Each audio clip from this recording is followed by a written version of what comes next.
Hello बच्चों। तो सबसे पहले ये क्वेश्चन एक बार देखिए, खुद से ट्राई करिए, देन वीडियो को कंटिन्यू करिए। और उससे पहले अगर आप हमारे चैनल पर नए हैं तो सबसे पहले चैनल को सब्सक्राइब कर लीजिए, जिससे आपको अच्छे अच्छे वीडियो मिलते रहें। तो शुरू करते हैं। क्वेश्चन देखो क्या है।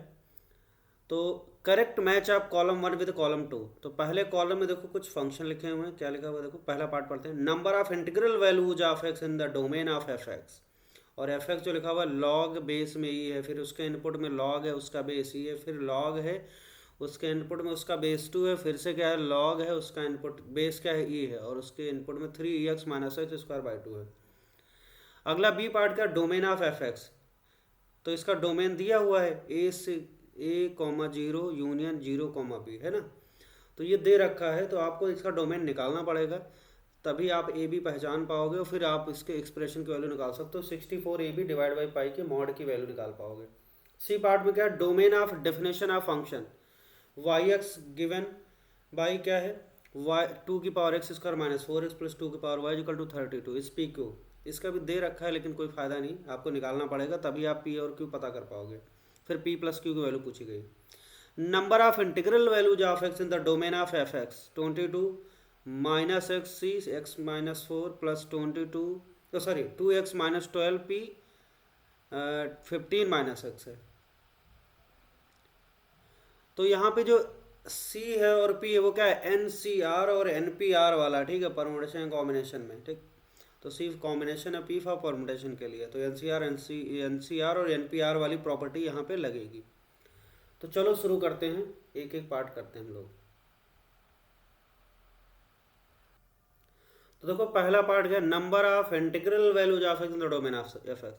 तो देखो डोमेन निकालने के लिए हमें क्या होना चाहिए, ये फंक्शन वेल डिफाइंड होना चाहिए। हमें एक्स की वो वैल्यू पता करना है जिसके लिए ये वेल डिफाइंड है।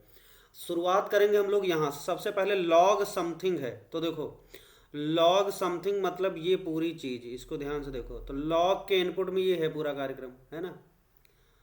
तो लॉग बेस में ही और अंदर ये, तो ये पूरा का पूरा चीज क्या होना चाहिए, लॉग बाहर वाला डिफाइंड तभी होगा जब ये पूरी चीज क्या होनी चाहिए, ग्रेटर देन 0 होनी चाहिए। बात समझ आ गई। अब जैसे ही हमने लिखा ये ग्रेटर देन 0, तो अगले स्टेप में हमारा ये चीज क्या हो गया, देखो यहाँ से सॉल्व करते हैं। लॉग बेस में क्या है ई है, और अंदर क्या है log 2 है ना, बेस में 2 है, और उसके बाद फिर क्या है log बेस में e है और अंदर क्या है 3ex - x² 2, 3ex - x² 2, ये हो गया है ना। और ये बंद कर दिया, नहीं, और ये क्या होना चाहिए ग्रेटर देन 0, ये ग्रेटर देन 0 है। अब ये चीज़ ग्रेटर देन 0 होगी, देखो log समथिंग। अब इसको फिर से देखते हैं यहाँ से, ये चीज़ देखो, तो ये वाली चीज़ है ये, तो log समथिंग बेस ही ग्रेटर देन 0। तो ऐसा log का ग्राफ आपको याद होगा, log का ग्राफ कैसा बनता है, ये ऐसा। तो ये चीज़ क्या होगी 1। तो ये log समथिंग ग्रेटर देन 0 तभी होगा जब इसका आउटपुट क्या होगा 1, सॉरी इसका इनपुट क्या होगा 1 से बड़ा होगा, है ना। तो हम ये बोल सकते हैं कि ये कंडीशन तभी होल्ड करेगी जब log ये 2 और ये हो जाएगा log e, और ये हो जाएगा आपका 3ex - x² 2, इसकी वैल्यू क्या हो जाए ग्रेटर देन 1 हो जाए, है ना। इक्वल 1 नहीं लेंगे क्योंकि 0 हो जाए, ग्रेटर देन 1 हो जाए। अब फिर से देखो log कैसा है, इंक्रीजिंग फंक्शन है ना। log कैसा यहाँ पे बेस, क्योंकि यहाँ पे बेस 2 है तो इंक्रीजिंग फंक्शन है, तो log समथिंग फिर से देखते हैं। तो ये log समथिंग कहने का मतलब ये वाला पोर्शन, ये चीज़ है log दिस डब्बा बेस 2 ग्रेटर देन 1। तो क्या होना चाहिए, दिस इम्प्लाइज ये तभी होगा जब ये वाली चीज़ क्या हो जाएगी 2 की पावर 1 से बड़ी होगी। दिस इम्प्लाइज क्या हो जाएगा log बेस में ई लिखेंगे 3ex - x² 2 is greater then क्या हो जाएगा, ये जो 2 है 2 और यहाँ पे 1, तो 2 की पावर 1 है ना, ऐसे लिखेंगे। तो log समथिंग ग्रेटर देन 2 की पावर n। अब फिर से log इंक्रीजिंग फंक्शन है, ठीक। तो क्या होगा log समथिंग बेस ही ग्रेटर देन 2, तो समथिंग क्या होना चाहिए ग्रेटर देन e की पावर 2 होना चाहिए, ठीक। अगर ये डिक्रीजिंग होता तो उल्टा कर देते, तो यहाँ पे इंक्रीजिंग है इसलिए बढ़िया है। तो क्या हो जाएगा log फिर से वही चीज़, तो ये वाली जो चीज़ है log this base he greater than 2, 2 की पावर 1 का मतलब 2, तो ये वाली चीज़ क्या होना चाहिए, 3 माइनस एक्स स्क्वायर बाई 2 क्या होना चाहिए, ग्रेटर देन ई स्क्वायर होना चाहिए। तो देखो अगर हम यहाँ पे इस डब्बे के अंदर ई स्क्वायर से बड़ा नंबर डालेंगे तो सिंपल सी बात है, अगर ई स्क्वायर डालते हैं तो क्या हो रहा, 2 आगे आ जाएगा, लॉग ई बेस ई, तो 1 हो गया, तो 2। तो अगर ई स्क्वायर से बड़ा डालेंगे तो ऑटोमेटिक ये बात होल्ड करेगी। अब देखो इतने स्टेप के बाद हमारे पास ये बढ़िया सा आ गया है ना। अब इसको सही कर लेते हैं। तो इसको सॉल्व करेंगे तो क्या हो जाएगा, 3 माइनस एक्स स्क्वायर और ये क्या हो जाएगा ग्रेटर देन 2 स्क्वायर। अब इसको सही कर लो, सॉल्व कर लेते हैं, उस साइड ले जाते हैं। तो एक्स स्क्वायर को राइट साइड ले जाओ सब, तो ये हो जाएगा एक्स स्क्वायर है ना, एक्स स्क्वायर माइनस 3 और ये प्लस क्या हो जाएगा 2 स्क्वायर, और ये हमने राइट साइड ले गए तो ये लेस देन 0 हो जाएगा। ठीक, इसको फैक्टराइज करते हैं। अब 2 स्क्वायर के ऐसे फैक्टर को जिसका समेशन का -3 आ जाए, तो देखो फैक्टर कर लेते हैं, एक्स स्क्वायर माइनस क्या हो जाएगा 2e एक्स माइनस ई एक्स है ना, और ये हो जाएगा plus 2e square less than 0। इसको सॉल्व करते हैं यहाँ पे इधर। तो यहाँ पे देखो कुछ कॉमन ले रहे हैं, एक्स कॉमन ले लेते हैं। तो एक्स कॉमन लिया तो क्या बचा, एक्स माइनस 2e बचा। और यहाँ पे माइनस ई कॉमन ले लेते हैं, माइनस ई कॉमन लिया तो क्या बचा, x minus 2e less than 0। तो यहाँ से आ गया आपका एक्स माइनस ई एक फैक्टर, एक आया एक्स माइनस 2e एक फैक्टर आया लेस देन 0। तो अगले स्टेप में देखो ये लेस है तो क्या होगा, यहाँ से एक्स की वैल्यू ई आएगी और ये 2 आएगी, तो एक्स की वैल्यू कहाँ लाई करेगी, ई से 2e है ना। तो इसे सॉल्व करने का तरीका हमने बताया, क्या करो, इसको 0 के बराबर करो, एक्स की वैल्यू निकालो, इसको 0 के बराबर करो, इस फैक्टर को एक्स की वैल्यू निकालो। तो यहाँ से आई ई, यहाँ से आई 2, यहाँ पे लेस है तो क्या होगा, एक्स की वैल्यू छोटे और बड़े के बीच में, तो एक्स की छोटी वैल्यू ई है, बड़ी वैल्यू क्या 2e है, तो एक्स की वैल्यू छोटे और बड़े के बीच में हो जाएगी। तो डायरेक्ट आप लिख सकते हो, तो एक्स की वैल्यू आई ई से 2e के बीच में, यही है हमारा सोल्यूशन। लेकिन अभी फाइनल आंसर नहीं है, नंबर ऑफ इंटीग्रल वैल्यूज आप फिक्स चाहिए। तो क्या करें, ई और 2e के बीच में हमें इंटीग्रल वैल्यूज पता होनी चाहिए। तो कैसे, देखो यहाँ पे ई बनाते हैं, ई हो गया है ना, ई लेना नहीं है, और यहाँ पे ये क्या है 2e है। अच्छा ई की वैल्यू क्या होती है आपको याद है 2.7 समथिंग, और यहाँ पर 2e जब करेंगे तो क्या हो जाएगा, इसको 2 से मल्टीप्लाई कर दो, 2 से 14, 2 दूनी 4 5, 5.4 समथिंग हो जाएगा है ना, 2e की वैल्यू 5.4 समथिंग। तो e से 2e के बीच में जो वैल्यूज होंगी इंटीग्रल वैल्यूज, देखो ध्यान से कौन सी होंगी। तो इंटीग्रल वैल्यू कौन सी पड़ेगी, देखो पहले 3 पड़ेगी है ना, 3 पड़ेगी, और क्या पड़ेगी 4 पड़ेगी है, 5 पड़ेगी है ना, और इसके बाद 6 बाहर हो गया। तो आपको क्या मिला, 3 मिल रहा, 4 मिल रहा, 5 मिला, 3 वैल्यूज है ना। तो नंबर ऑफ इंटीग्रल वैल्यूज कितनी आ जाएंगी, यहाँ पे 3 आ जाएंगी। तो ये आंसर आ जाएगा पहले पार्ट का। ओके, अब चलते हैं अगले पार्ट पे।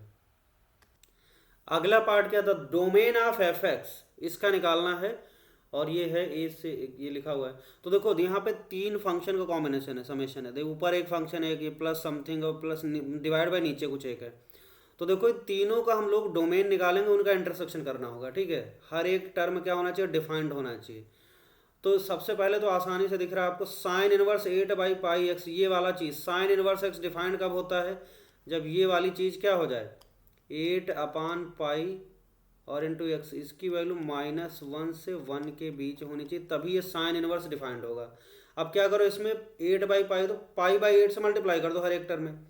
तो π/8 से मल्टीप्लाई करेंगे तो -π/8 हो जाएगा है ना, और यहाँ बीच में आ जाएगा x और ये हो जाएगा π/8। हमने क्या किया, हर एक टर्म को π/8 से मल्टीप्लाई कर दिया, तो बीच में π/8 होगा तो पाई कट गया, 8 कट गया, बीच में x बचा, और इधर हो जाएगा -π/8, इधर हो जाएगा +π/8। तो ये वाला डिफाइंड होगा जब x की वैल्यू इस रेंज में होगी, ये पहली कंडीशन है ना। एंड एक दूसरा देखो नीचे ये दिख रहा है आपको, ये चीज़ क्या होना चाहिए, not equal to 0, x minus bracket x की वैल्यू क्या होनी चाहिए, नॉट इक्वल टू 0। तो ये 0 कब होगा, जब x की वैल्यू, ये ब्रैकेट x है ना, तो देखो जब x की वैल्यू इंटीजर होगी तभी ये 0 होगा। नॉन इंटीजर पे तो क्या होगा, ये फ्रैक्शन पार्ट ऑफ फंक्शन है, 0 से 1 के बीच वाली वैल्यू होगी, और इंटीजर वैल्यू पे इसकी वैल्यू क्या होती है 0 हो जाए, मतलब ये सेम हो जाएगा, x और ब्रैकेट सेम हो जाएगा तो 0 आ जाएगा। तो हम ये बोल सकते हैं x does not belongs to integer है ना। तो x की वैल्यू इंटीजर नहीं होनी चाहिए, कहने का मतलब आप चाहो तो लिख सकते हो x की वैल्यू नॉट इक्वल टू 0, 1, 2, 3, -1, -2, इस टाइप की वैल्यू नहीं होनी चाहिए। ठीक है, अभी देखेंगे क्या इंटीजर नहीं लेना, ध्यान रखना है इसको। ये हो गया। तो पहली कंडीशन ये, दूसरी ये एंड। अब ये बस हमें ये वाला डिफाइन करना है। देखो तो ये जो पहला वाला पार्ट है ये वाला, ये थोड़ा सा लेंदी। देखो अंडर रूट समथिंग है तो अंडर रूट वाली चीज डिफाइंड तभी होती है जब अंडर रूट के अंदर वाली चीज क्या हो जाए, ग्रेटर देन इक्वल टू 0 होता। तो ये डिफाइंड होगा तभी जब क्या होगा, cos inverse 2x minus pi by 3 must be greater than equal to 0। And एक और कंडीशन होनी चाहिए, कॉस इनवर्स 2x भी डिफाइंड होना चाहिए खुद में। तो ये कब डिफाइंड होगा, जब 2x की वैल्यू क्या होगी, -1 से 1 के बीच होगी। ये अपनी कंडीशन है। कॉस इनवर्स समथिंग डिफाइंड तब होता है जब समथिंग क्या हो अंदर, -1 से 1। तो यहाँ से आ जाएगा x की वैल्यू आ गई आपकी 2 से डिवाइड कर दो तो ये हो जाएगा -1/2 से 1/2। तो एक ये कंडीशन निकल के आ गई। सबका इंटरसेक्शन करना। अभी ये भी देखो, cos inverse 2x greater then π/3। तो यहाँ से लिख सकते हैं हम लोग cos inverse 2x greater than equal to π/3, है ना। अब यहाँ पे 2x क्या होना चाहिए कि ये π/3 से बड़ा है। तो इसको देखो ग्राफ बना लेते हैं। हम क्या करते हैं, कॉस इनवर्स का ग्राफ बनाते हैं तो उसमें आपको आसानी से दिखेगा। कॉस इनवर्स का ग्राफ कैसा होता है, देखो ये। तो देखो यहाँ पे क्या हमने कॉस इनवर्स का ग्राफ बना दिया। कॉस इनवर्स 2x का समूल्य बनाया जैसे, तो यहाँ पे दिख रहा है आपको ये π/3 है। तो ये π/3 यहाँ किसके करस्पॉन्डिंग इनपुट क्या होगा, 1/2। तो अगर हमारा जो कॉस इनवर्स समथिंग अंदर है जो 2x है, 2x की वैल्यू 1/2 से छोटी होनी चाहिए तभी इसका आउटपुट क्या आ रहा है, देखो π/3 से बड़ा आएगा, ऊपर आएगा, है ना। और कहाँ तक, और ये कॉस इनवर्स का अपना खुद का वो है, -1 के पीछे जा नहीं सकता। तो हम ये बोल सकते हैं कि यहाँ पे देखो इस साइड लेना है हमें, है ना। 1/, इस इंटरवल में वैल्यू लेना है। 1/2 के पीछे वैल्यू लेंगे तो इसका आउटपुट देखो क्या आ रहा है, π/3 से ऊपर आएगा, यहाँ पे ऊपर आएगा, ऊपर आएगा, पाई तक जाएगा, ठीक। तो हम ये बोल सकते हैं 2x क्या होना चाहिए, -1 की तो खुद मतलब उससे तो बड़ा ही होना चाहिए। और नीचे इधर कहाँ जा सकता है, 1/2, है ना। तो ये लेस देन इक्वल टू 1/2 होना चाहिए। समझ आए। अब इसको देखो ध्यान से। तो यहाँ से क्या आ गया, x की वैल्यू 2 से डिवाइड कर दो तो ये हो जाएगा आपका 2 से डिवाइड करें तो -1/2 और ये क्या आ जाएगा 1/4, है ना। तो x की वैल्यू -1/2 से 1/4 के बीच होनी चाहिए और x की वैल्यू ये दोनों, तो इन दोनों का इंटरसेक्शन करेंगे तो 1/4 ही आएगा। तो इस कोई पंगा नहीं है ना। तो एक ये कंडीशन आ गई। अब चारों कंडीशन का क्या लेना है हमें, इंटरसेक्शन, ठीक। तो इंटरसेक्शन कैसे लेंगे, देखो ध्यान से बना लेते हैं यहाँ पे। जैसे हमने यहाँ पे -1/2 बना लिया, -1/2 ले सकते हैं और यहाँ पे 1/2 और एक 1/4 भी है ना। तो ये अगर ये 0 होगा, यहाँ पे 0 होगा, है ना। 1/4 कहाँ होगा, ये आधा, 1/4 यहाँ बना दिया, ठीक। अब -π/8 देखना है और π/8 ये कहाँ पे बनेगा। तो हमने पहले पॉइंट बना दिए सारे, ठीक, ये यहाँ पे। अब ये देख लेते हैं कहाँ पे π/8 की वैल्यू, पाई की वैल्यू होती है, π/8 की वैल्यू निकालो जरा। पाई की वैल्यू होती है 3.14, है ना, डिवाइड बाई 8। तो ये लगभग कितना आएगा, पॉइंट लगा दिया, 8 3 24, 8 9 72, 0.39 समथिंग कुछ आएगा, है ना, 0.39। तो ये बताओ 0.39 ये है। तो और ये -1/2 का होगा 0.5, -0.5। तो -0.5 का मतलब यहाँ पड़ेगा आपका -π/8, इधर कहीं पड़ेगा, है ना, -π/8 तो इधर पड़ेगा। और ये जो पॉजिटिव वैल्यू है π/8 0.39 और ये 1/4 कितना होता है, 1/4 होता है 0.25 और 1/2 कितना होता है 0.5। तो ये इसके बीच में कहीं पड़ेगा यहाँ पे, है ना। तो हम ये बोल सकते हैं π/8 यहाँ कहीं पड़ेगा, है ना, 1/4 से बड़ा होगा तो ये π/8 होगा। अब ये पॉइंट बना लिया। अब हमें इसका इंटरसेक्शन करना है। देखो सबसे पहले हम लोग ये कंडीशन -1/2 से 1/2, देखो -1/2 से 1/2 सबसे बड़ी कंडीशन, -1/2 से ये हमने ये प्लॉट कर लिया। दूसरी कंडीशन -1/2 से 1/4 है तो ये -1/2 से 1/4। तो दूसरी कंडीशन हो गई -1/2 से 1/4, ये रहा, है ना। तो ये बना दिया। तीसरी कंडीशन है -π/8 से π/8, है ना, -π/8 से π/8, इसको प्लॉट कर लेते हैं। तो -π/8 से एंड करना है सबको, तो अलग अलग लेवल पे बना रहे हैं, -π/8 से π/8 हो गया। और कौन सी कंडीशन, और ये एक बच्ची ये वाली, देखो क्या होना चाहिए, एक्स इंटीजर नहीं होना चाहिए। तो आपको दिख रहा है कि यहाँ पे तीनों कंडीशन जो कॉमन है, कौन सा इंटरवल दिख रहा है, -π/8 से 1/4। तो बस ये जीरो हटाना है ना, तो ये जीरो नहीं हटाना, जीरो नहीं लेना है। तो आपको दिख रहा है तीनों कंडीशन बढ़िया सी, -π/8 से जीरो और फिर जीरो से 1/4। तो आपका जो इंटरवल आया डोमेन क्या आ गया, ये वाला, जहाँ पे ब्लू है, ग्रीन है, ब्लैक है। तो ये हो जाएगा -π/8, 0 -π/8 लेना है, यूनियन, फिर क्या हो जाएगा, 0 से 1/4, 0 से 1/4। ठीक है, तो ये आया और यही लिखा हुआ है, देखो आपके क्वेश्चन में यही लिखा हुआ है, A,0 0,B। तो A की वैल्यू ये दिख रही है, A है हमारा, और ये क्या है, ये B है। तो हमें निकालना क्या, 64 A की वैल्यू डाल देते हैं -π/8, -π/8 डाल देते हैं, और B की वैल्यू क्या है, 1/4 है, डाल दो, और डिवाइड बाई क्या है, पाई है, डाल दो, 64 AB। हाँ, और ये सॉल्व करो, देखो पाई से पाई उड़ गया, और 8 चौक 32 दूना 64, ये 2 आ गया, सीधे दिख रहा -2 का मॉड, मतलब सिंपली 2 आ गया। तो इसका आंसर क्या आ जाएगा, 2 आ जाएगा। समझ आ गया। चलो अगला देखते हैं पार्ट क्या है, अगले पार्ट पे चलते हैं।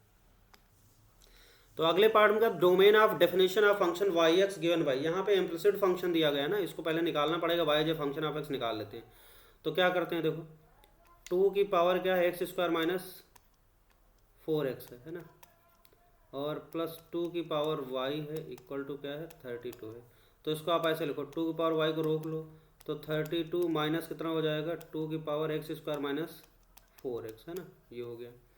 अब log ले लेते हैं बोथ साइड, तो log जैसे ही लेंगे तो log 2 की पावर y इक्वल टू क्या हो जाएगा, log 32 माइनस 2 की पावर x² - 4x हो गया है ना, ये आ गया।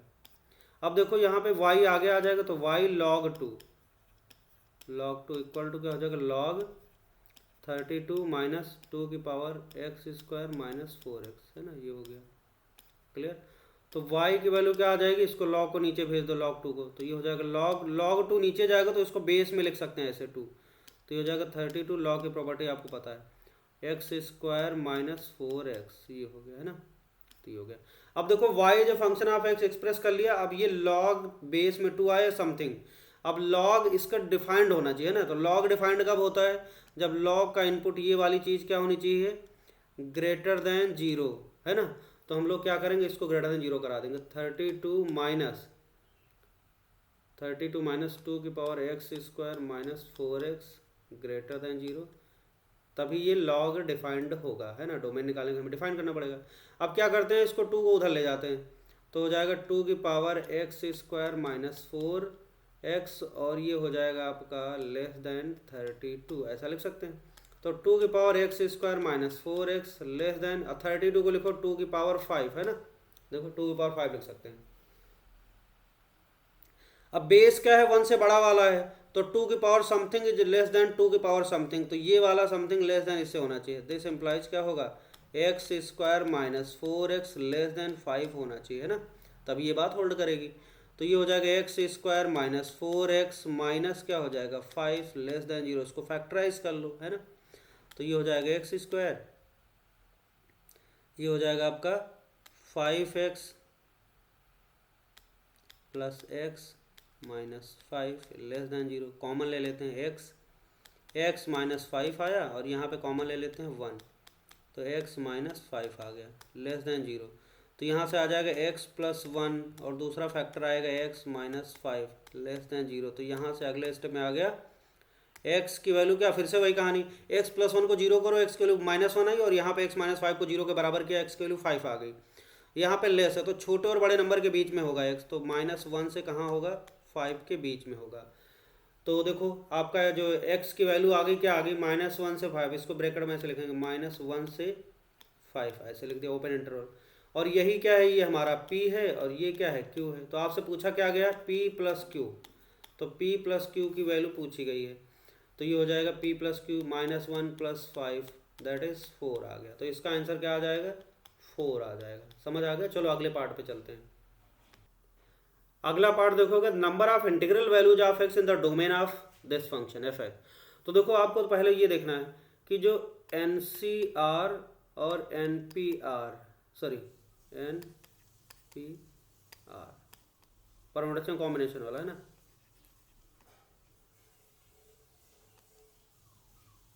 इस ये डिफाइंड कब होगा, डिफाइंड व्हेन एन क्या होना चाहिए, n greater than equal to r होना चाहिए, है ना। और साथ में क्या होना चाहिए, एन इज ग्रेटर देन क्या होना चाहिए, zero, r is greater than equal to zero, और ये n r must be integer, and n r must be integer. तो इतनी बातें होनी चाहिए, है ना। तो एन आर के बराबर या बड़ा होता है, और एन पॉजिटिव आर पॉजिटिव होना चाहिए, और n r must be integer होना चाहिए, तभी ये चीज़ डिफाइंड होगी। अब इन्हीं बातों को फॉलो करते हुए हम लोग इसका निकालेंगे। तो सबसे पहले अब ये पूरा फंक्शन डिफाइंड तभी होगा जब ये डिफाइंड हो और ये आल्सो डिफाइंड हो, दोनों डिफाइंड होना चाहिए। तो इसको पहले देखते हैं, 22 माइनस एक्स सी एक्स फोर, ये डिफाइंड कब होगा। तो इसके लिए कंडीशन लिखेंगे, पहला पार्ट 22 माइनस एक्स और ये हो जाएगा सी एक्स माइनस फोर, है ना। कब डिफाइंड होगा, जब 22 माइनस एक्स क्या हो जाए, greater than equal to zero हो जाए, and x minus four also greater than equal to zero हो जाए। साथ में क्या होना चाहिए, ये जो चीज़ है इसको पहले सॉल्व कर लेते हैं। तो यहाँ से आ गया आपका x क्या आ जाएगा, x less than equal to 22, and क्या हो जाएगा, x greater than equal to 4, ठीक। और साथ में क्या होना चाहिए, एंड एक और कंडीशन क्या होना चाहिए, 22, ये वाली condition, n is greater than equal to r। तो 22 minus x is greater than equal to क्या होना चाहिए, x minus four, x minus four, ठीक। तो 22 माइनस एक्स इसको ले आओ, x को राइट में ले जाते हो तो 2x हो जाएगा, तो 2x हो जाएगा आपका, और ये less than equal to 22 plus four ले आते हैं, 22 और माइनस प्लस फोर हो जाएगा। तो ये हो जाएगा x less than equal to क्या हो जाएगा, 22 4 26 26/2। तो x is less than equal to 13, 13 दूना 26, है ना। तो ये तो आपको एक ये कंडीशन मिली और एक ये कंडीशन मिली यहाँ से और एक ये कंडीशन मिली, तीनों का क्या करना है, इंटरसेक्शन। और साथ में एक सबसे जरूरी बात, 22 माइनस एक्स और x माइनस फोर मस्ट भी इंटीजर, है ना। तो इसको मैं दूसरे कलर से लिख लेता। तो ये जो चीज़ है और ये चीज़ है मस्ट बी इंटीजर बोलो चाहे पॉजिटिव, क्योंकि ऑलरेडी हम पॉजिटिव कर ही चुके, तो मस्ट बी पॉजिटिव इंटीजर या इंटीजर, मस्ट बी इंटीजर, ठीक। पॉजिटिव इंटीजर कोई दिक्कत नहीं, ऑलरेडी कर ही चुके हैं। तो ये इंटीजर होने के लिए साफ साफ दिखाई पड़ रहा है कि 22 एक इंटीजर और माइनस एक्स, यहाँ पे x माइनस फोर। तो ये 22 माइनस एक्स इंटीजर तभी हो जाएगा जब x क्या इंटीजर होगा, ठीक है ना। तो ये must be integer, this implies हम बोल सकते हैं x मस्ट बी इंटीजर, ठीक है, तभी ऐसा हो पाएगा। तो हमें ध्यान रखना है कि ये जो तीन कंडीशन आई, ये तीनों का क्या करना है, इंटरसेक्शन लेना और उसके बीच का इंटीजर वैल्यू देखना है, ठीक है। तो पहले तो हमने ये पहला पार्ट कर लिया, अभी इसको इंटरसेक्शन बाद में करेंगे। अब आते हैं एंड, अब दूसरी वैरायटी ये वाला, इसको सॉल्व करते हैं। इसके लिए भी वही कहानी, क्या है, 2x माइनस क्या करना है, 12 ग्रेटर देन इक्वल टू 0। तो इसको एंड क्या हो जाएगा, दूसरा कंडीशन 15 माइनस एक्स क्या हो जाएगा, ग्रेटर देन इक्वल टू 0। तो इसको सॉल्व कर लेते हैं। तो ये हो जाएगा x is greater than equal to 12/2, सीधे 6 आ गया, एंड इसको सॉल्व करेंगे तो x is less than equal to क्या आ जाएगा, 15, ठीक। और इंटीजर यहाँ भी कंडीशन होगा, वो है, कोई दिक्कत नहीं। एंड अगली कंडीशन क्या है, ये चीज़ 2x माइनस, ये वाली कंडीशन भी लगाएंगे, ये वाली 2x minus 12, 2x minus 12 is greater than equal to क्या हो जाएगा, 15 माइनस एक्स। तो यहाँ से आ जाएगा, देखो x को लेफ्ट में ले आओ, तो ये हो जाएगा 2x माइनस एक्स 3x और is greater than equal to 15 और माइनस माइनस प्लस 12 हो जाएगा। तो 5 सब 3x is greater than equal to 15 और 12 कितना हो गया, 27। तो यहाँ से आ गया x is greater than equal to 9। तो ये हो गया। तो एक ये कंडीशन आई, एक ये कंडीशन, एक ये, तीनों का एंड है और x इंटीजर होना है, ठीक है।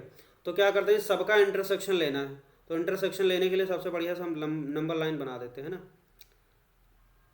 तो देखो एक काम ये करो, पहले इस पहले वाले पार्ट का इसका इंटरसेक्शन ले लेते हैं, थोड़ा सा कंजेस्टेड नहीं होगा, तो इधर ले लेते हैं। देखो यहाँ पे क्या होना चाहिए, x की वैल्यू 4 के बराबर या 4 से बड़ी होनी चाहिए। तो 4 यहाँ 4 के बराबर, और 22 कहाँ पड़ेगा, ये पड़ेगा, है ना, 22, और ये 13 यहाँ। तो 4 से बड़ी होनी चाहिए, ये रहा 4 से बड़ी, और 22 से छोटी होनी चाहिए, ये रहा 22 से छोटी। और क्या होनी चाहिए, 13 से भी छोटी होनी चाहिए, तो 13 से छोटी ये रहा। तीनों कंडीशन में प्लॉट कर लिया, आपको दिख रहा तीनों कंडीशन कॉमन कहाँ रहा, 4 से 13। तो इस पहले केस का आंसर आ गया आपका 4 से 13 है ना, ये पहले पार्ट का। दोनों को अलग कर लें जिससे ज़्यादा कॉम्प्लिकेट ना हो, और इस वाले को भी इधर बना लेते हैं, फिर दोनों का इंटरसेक्शन करते हैं। ठीक, तो यहाँ पे जब आएगा तो यहाँ पे बना लेते हैं इस जगह पे। देखो यहाँ पे क्या है, 6 से बड़ा है ना, तो 6 यहाँ पे, 6 से बड़ी वैल्यू इधर होनी चाहिए, और 15 से छोटी यहाँ 15 पड़ेगा है ना, 15 के बराबर ही 15 से छोटी इधर होगी। और क्या होगा, 9 से बड़ी, तो 9 कहाँ पड़ेगा, 6 के आगे 9, 9 से बड़ी वैल्यू इधर चाहिए। तो 9 से 15 आ गया यहाँ पे, तो 9 से 15 आ गया है ना, ये आ गया। अब देखो ये पहले पार्ट, ये वाला चीज़ डिफाइंड जब होगा जब एक्स ऐसा होगा, और ये दूसरा पी वाला डिफाइंड तब होगा जब एक्स ऐसा होगा। हमें दोनों का समेशन डिफाइन करना है, तो दोनों का इंटरसेक्शन लेना है। तो इसका नाम रख देते हैं इक्वेशन नंबर ए, और इसका नाम इक्वेशन नंबर बी। अब ए बी इक्वेशन का इंटरसेक्शन लेना है, मतलब तो इंटरसेक्शन लेने के लिए हमने बढ़िया सा बना दिया। ठीक, और उसके बाद साथ में ये भी ध्यान रखना है, एक्स को इंटीजर भी लेना है ना। तो देखो 4 से 13 यहाँ बना देते हैं, 4 रहा और ये रहा 13 है ना, 4 से 13, और ये कितना, 9 15, 9 कहाँ पड़ेगा, यहाँ कहीं पड़ेगा, और 15 कहाँ पड़ेगा, इसके आगे पड़ेगा है ना, बिल्कुल। अब क्या करते हो, दोनों कंडीशन प्लॉट करो। देखो 4 से 13 का मतलब क्या हुआ, 4 से लेकर 13 तक ये रहा, ये रहा। और 9 से 15 का मतलब क्या रहा, इसको दूसरे कलर से बनाते हैं, तो 9 से 15 ये रहा है ना, ये रहा। देखो अब आपको क्या करना है, फाइनल इंटरसेक्शन क्या है दोनों का, 9 से 15 है ना, तो x की वैल्यू क्या आ गई, 9 से 13, सॉरी 9 से 13 आया। और इस 9 से 13 में हमें क्या लेना है, इंटीजर वैल्यू लेना है। तो ये बताओ 9 से 13 के बीच में इंटीजर वैल्यू कौन कौन सी होंगी, निकाल लो आप है ना। तो 9 से 13 के बीच में इंटीजर वैल्यू देख लेते हैं, 9 है और यहाँ पे 13 है, तो 9 के बाद 10 पड़ेगा, 11 पड़ेगा, और ये 12 पड़ेगा, और इसके बाद 13 तो आ गया। तो 9 देखो लेना भी है, 13 भी लेना है ना, हमें ये बात ध्यान रखना है, इंटीजर ही लेना है फाइनली है ना। तो ये हो जाएगा 9 ले सकते हैं, 10 हो सकता है, 11 हो सकता है, 12 हो सकता है, 13 हो सकता है, बस। तो कितनी इंटीग्रल वैल्यूज आ गई, 3 2 5, तो नंबर ऑफ इंटीग्रल वैल्यूज पूछा गया तो कितना आ जाएगा, 5 आ जाएगा। समझ आ गई बात, तो इस तरीके से इसका आंसर 5 आएगा। अब देखते हैं ऑप्शन में क्या क्या है। तो हमने यहाँ पीछे से आंसर लिख लिया, देखो इसमें आ रहा है डी वाले पार्ट में 5 आ रहा था, सी वाले में 4 आ रहा था, बी वाले में 2 आ रहा था, और ए में 3 आ रहा था। अब ऑप्शन मैच कराते हैं। 3 कहाँ लिखा है, इसके सामने आर होगा है ना, इसके सामने आर हो जाएगा, 3 आर पे है। 2 कहाँ लिखा है, देखो क्यू, इसके सामने क्यू हो जाएगा। ठीक, और सी के सामने क्या है, सी के सामने सॉरी सी के सामने क्या है, 4 है, 4 कहीं दिख रहा है, एस दिख रहा है, इसके सामने एस हो जाएगा है ना, एस हो गया। और 5 कहाँ दिख रहा है, टी दिख रहा है, इसके सामने टी हो गया। अब देखो आंसर मैच कराते, R Q S T, R Q S T कहीं दिख रहा है, आर क्यू टी एस, नहीं, आर क्यू एस टी, चौथा ऑप्शन एकदम करेक्ट हो गया। तो इस तरीके से इसका कौन सा ऑप्शन करेक्ट हो गया, 4 ऑप्शन करेक्ट हो गया। Okay, thank you.